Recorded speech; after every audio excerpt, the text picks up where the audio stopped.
On this President's Day, the former president's supporters hit the streets to rally for him. But some Republicans want to move on and find a new party leader. That's right, Pat. And despite being acquitted in his second impeachment trial, it appears Trump's legal problems are far from over. Well, KCAL 9's political reporter Tom Wade is here with the very latest. Tom? Hi there, Pat and Juan. Well, that's right. The former president will be fighting legal battles on a number of fronts. And even after being impeached and acquitted twice, he remains very popular with his base. More security video is emerging from the Capitol insurrection. The footage here shows a group of men wearing matching tactical gear, making an aggressive push into the building. You can also see the insurrectionists taunting officers. Stay out there, stay in the crowd. Much but not all of this video was used in the Senate trial, which wrapped up this weekend with former President Donald Trump being acquitted. Those 7 Republicans did cross party lines to vote to convict, 10 short of what Democrats needed. Mr. Trump still enjoys rock star status. As his motorcade passed through West Palm Beach today, throngs of his supporters came out to cheer him on, and some have not yet accepted the reality that he no longer holds office. This is President's Day. I believe President Trump still is our president.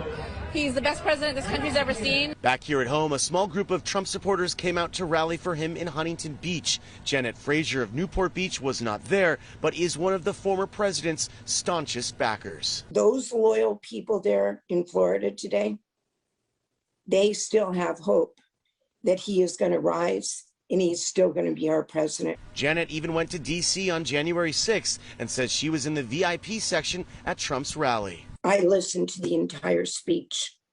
He never incited us. Janet says she peacefully marched to the Capitol but did not go inside. She still believes the false claim the election was stolen. We know there's voter fraud by probably the millions. But Mr. Trump's political future remains unclear. While he remains popular in the party, he is facing election-related investigations in Georgia and D.C., plus financial investigations in New York. Didn't get away with anything yet. Republican leader Mitch McConnell suggested those probes could spell trouble for the former president. President Trump is still liable for everything he did while he was in office. But South Carolina Republican Lindsey Graham argued it's the Democrats who deserve retribution for going after a former president. If you use this model, I don't know how Kamala Harris doesn't get impeached if the Republicans take over the House, because she actually bailed out rioters, and one of the rioters went back to the streets and broke somebody's head open. After Mr. Trump's acquittal, House Speaker Nancy Pelosi announced Congress's next step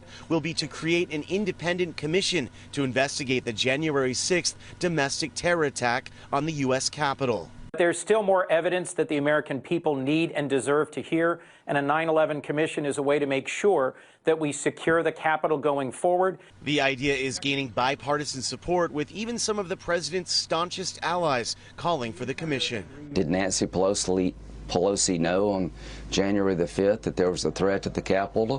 What did President Trump do after the attack?